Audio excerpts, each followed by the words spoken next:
Como último vídeo sobre a escatologia, nós vamos abordar o assunto que trata da transição do governo milenar para o governo eterno.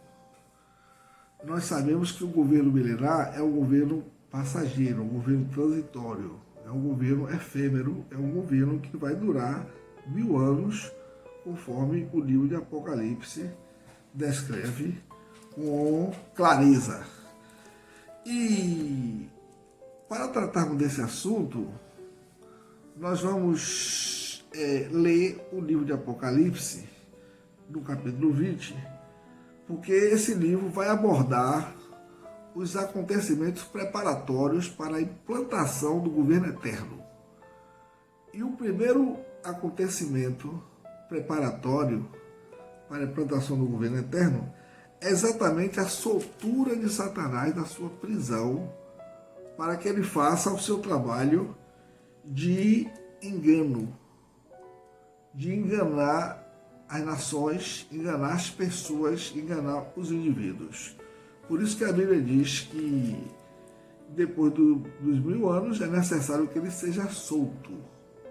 É exatamente para que ele possa fazer o seu trabalho e as pessoas que vivem no governo de Cristo, o governo perfeito de Cristo, possam demonstrar a sinceridade de ter ou não se submetido a esse governo. Possa ter a oportunidade até mesmo de seguir o diabo, se assim eles desejarem. Então o texto diz assim: quando, porém, se completarem os 1000 anos, Satanás será solto da sua prisão e sairá a seduzir as nações que há nos 4 cantos da terra, Gog e Magog, a fim de reuni-las para a peleja. O número dessas é como a areia do mar. Marcharam então pela superfície da terra e sitiaram o acampamento dos santos e a cidade querida. Desceu, porém, fogo do céu e os consumiu. O diabo, sedutor deles, foi lançado para dentro do lago de fogo e enxofre, onde já se encontram não só a besta, como também o falso profeta. E serão atormentados de dia e de noite pelos séculos dos séculos. Esse é o grande acontecimento que vai marcar a transição do governo milenar para o governo eterno.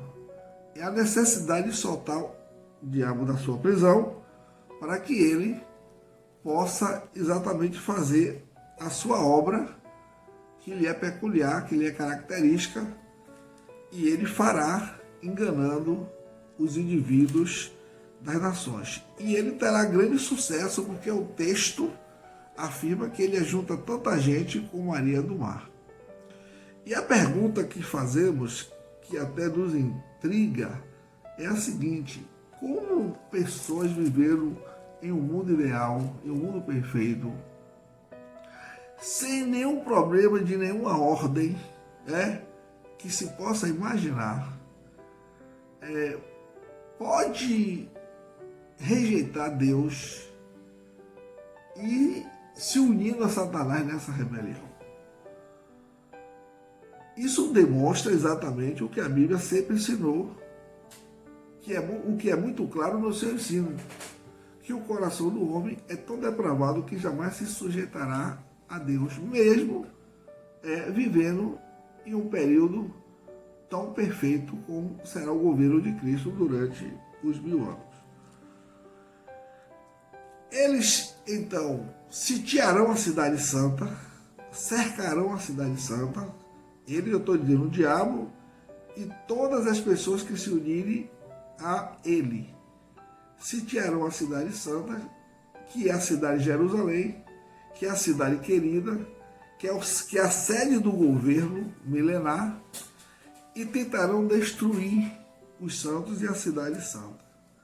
Mas Deus intervém imediatamente e destrói é a rebelião, debela a rebelião, lançando o diabo e os seus seguidores na perdição. O diabo vai diretamente para o lago de fogo, onde lá já se encontram o falso profeta e a besta, que atuaram durante o período da grande tribulação, que no final da batalha de Armagedon foram lançados nesse lugar, e o diabo agora será a terceira pessoa que vai ocupar esse lugar junto com aquela trindade ou aquele terceiro satânico. Mas aqueles que se unirem ao diabo, aquela grande multidão que viveram no milênio, vai se rebelar, que se rebelaram contra Deus, serão mortos e lançados ao inferno. Esse é o primeiro acontecimento como preparação para a implantação do governo eterno, para a transição do governo milenar para o governo eterno. O segundo acontecimento é exatamente o julgamento final, que é chamado o julgamento no grande trono branco, que a Bíblia descreve esse juízo no livro de Apocalipse, no capítulo 20, versículo 11 até o 15, dizendo o seguinte: vi um grande trono branco, e aquele que nele se assenta, de cuja presença fugiram a terra e o céu, e não se achou lugar para eles. Vi também os mortos, os grandes e os pequenos, postos em pé diante do trono. Então se abriram livros, ainda outro livro, o livro da vida foi aberto, e os mortos foram julgados segundo as suas obras, conforme o que se achava escrito nos livros. Deu o mar os mortos que nele estavam, e a morte e o além entregaram os mortos que neles havia, e foram julgados um por um segundo as suas obras. Então a morte e o inferno foram lançados para dentro do lago de fogo. Essa é a segunda morte, o lago de fogo. E se alguém não foi achado escrito no livro da vida, esse foi lançado para dentro do lago de fogo. Esse é o julgamento final. É um julgamento em que só os perdidos comparecerão. E vão comparecer depois de uma grande ressurreição, que é chamada a segunda ressurreição, a ressurreição para a morte. O período entre a primeira ressurreição para a segunda ressurreição é um período de 1000 anos. Na primeira ressurreição é a chamada ressurreição dos salvos, enquanto a segunda ressurreição é a ressurreição de todos os perdidos para comparecerem nesse trono branco e serem julgados, naturalmente condenados, porque a base do julgamento são as obras. E a Bíblia já afirma que pelas obras ninguém será salvo. Uma pessoa, para ser salva, ela precisa confiar no Senhor Jesus, crer na morte redentora dele e depositar sua fé em Cristo. Essas pessoas que não confiaram em Cristo ressuscitarão e comparecerão a esse julgamento, a esse trono branco, e Deus estará sentado para julgar um por um, conforme o texto fala. Esse é o segundo julgamento, é o segundo acontecimento de transição para a implantação do governo eterno. E o terceiro é exatamente a destruição desse mundo, que o apóstolo Pedro descreve no seu capítulo 3, segunda carta, nos versículos 7, 10, 12 e 13, que vou passar a ler, e o texto afirma: mas os céus e a terra que agora existem, pela mesma palavra, reservam para tesouro e se guardam para o fogo até o dia do juízo e da perdição dos homens ímpios. Mas o dia do Senhor virá como um ladrão de noite, no qual os céus passarão com grande estrondo, e os elementos ardendo se desfarão, e a terra e as obras que nela há se queimarão, aguardando e apressando-vos para a vinda do dia de Deus, em que os céus em fogo se desfarão e os elementos abrasados se fundirão. Mas nós, segundo as suas promessas, aguardamos novos céus e nova terra em que habita a justiça. Ora, esse terceiro acontecimento é exatamente a destruição desse mundo presente que vivemos. No livro de Gênesis nós temos o início da criação, no capítulo 1, versículo 1, quando o texto diz: no princípio criou Deus os céus e a terra. E esse céu que Deus criou e essa terra que Deus criou, Pedro aqui afirma que será destruída pelo fogo.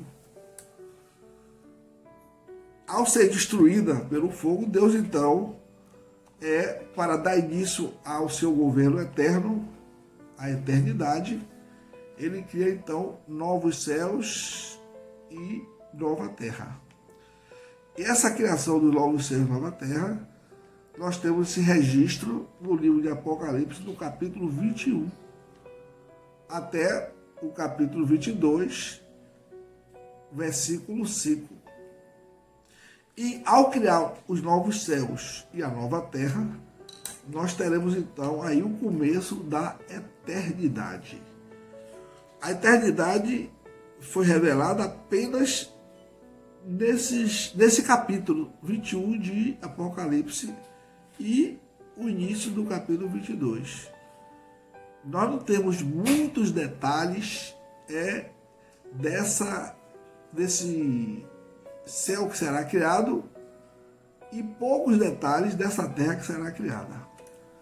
Mas há algo que ficamos imaginando. É que depois que Deus destruir essa velha terra, essa primeira criação, naturalmente muitas pessoas que viveram no milênio, elas não se unirão ao diabo na rebelião. Acredito que talvez até a maioria, embora o texto fale que o diabo consiga reunir tanta gente como a areia do mar. Mas muitas pessoas não se unirão ao diabo.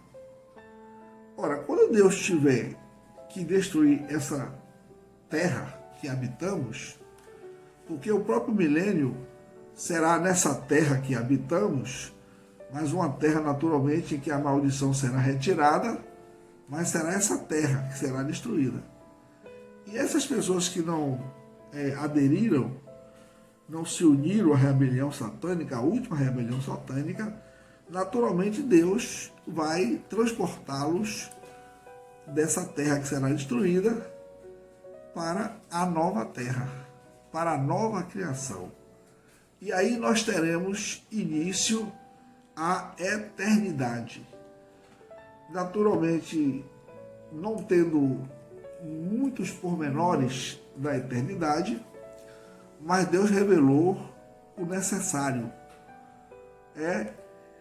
E para conhecermos os detalhes dessa eternidade, só naturalmente quando adentrarmos a esse período, a esse momento em que o tempo não mais vai existir. Quando todos os salvos, todos os anjos, todos aqueles que pertencem a Deus habitarão nesse governo eterno de Deus através do Senhor Jesus. E no capítulo 21 de Apocalipse, nós encontramos naturalmente três grandes criações de Deus: os novos céus, a nova terra e a nova Jerusalém.